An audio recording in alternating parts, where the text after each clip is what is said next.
Sabi mo, di na maiiwanan. Saan ka na? Babalik ka pa ba?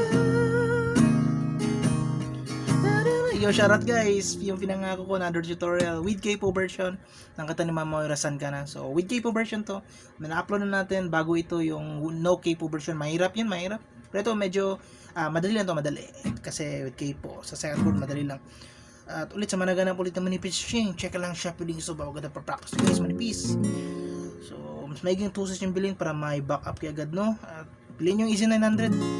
Easy 900 to, manipis. Pero kung gusto nyo mas makapal, meron naman, piliin nyo lang doon sa Shopping Soba. So, start tayo. So, eto na. Intro verses. Mas madali ito kasi with K-pop. Per spread. Sabi mo, na. Pakita mo na. Na.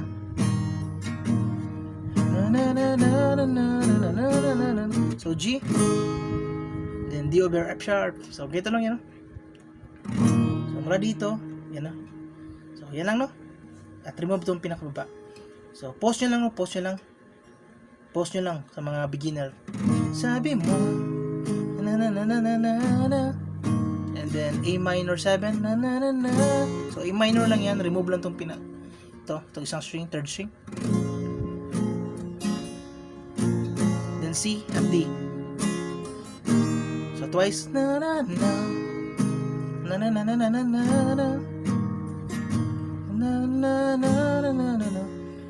Then repeat lang and then pre-chorus repeat lang yun twice. Pakita ko muna ang pre-chorus. So E minor then A7. So, ganang A, remove na itong gitna. So, yan. So, A7. And then, A minor 7. Then, D. So, yan ang pre-chorus. Tandaan nyo lang, pause nyo lang yun. Madali lang naman tandaan.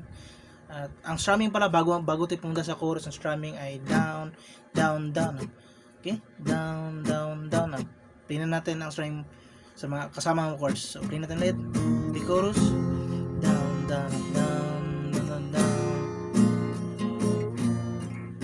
Minor 7. Then D. Chorus. Saan ka na?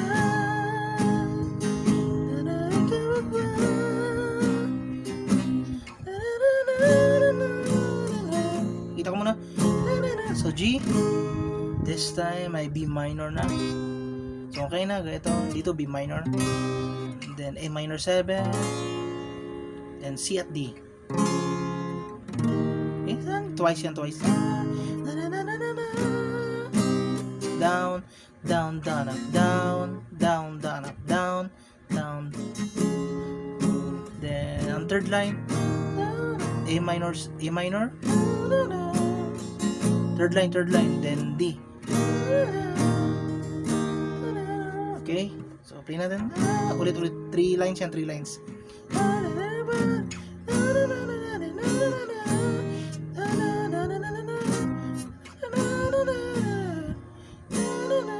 And 3 lines sa 3. A minor, and third line. And D. So, yan ang mga chords at repeat. At doon pala sa fourth part ng chord. Pang-apat na parte nito ay yung after na second chorus, yung may pahabol na si Mama Moira na so C at D lang yun for 4 times. After ng second chorus mapapansin nyo yan sa audio, 4 times lang yan. C at D.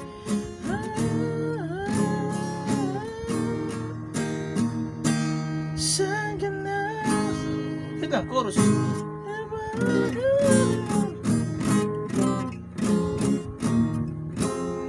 Sorry. So, yun ulit guys. Mas madali itong with K-pop version. Mas madali ito kumpara doon sa naunang upload natin na no K-pop. Ito, madali lang. First spread K-pop yan. At ulit sa mga naghanap ulit ng manipis string, check lang siya pa rin sa baba. Maganda pa practice to guys. Mas maganda pa practice manipis kasi at mas maging 2 sets yung bilhin para may backup kaya agad. At bilhin yung Easy 900 dito. Pero kung gusto nyo mas makapal ng kaunti, meron naman doon. Pwede nyo piliin. Ito Easy 900 to makapal. Manipis pala, sorry. Manipis. So, yan muna. Shine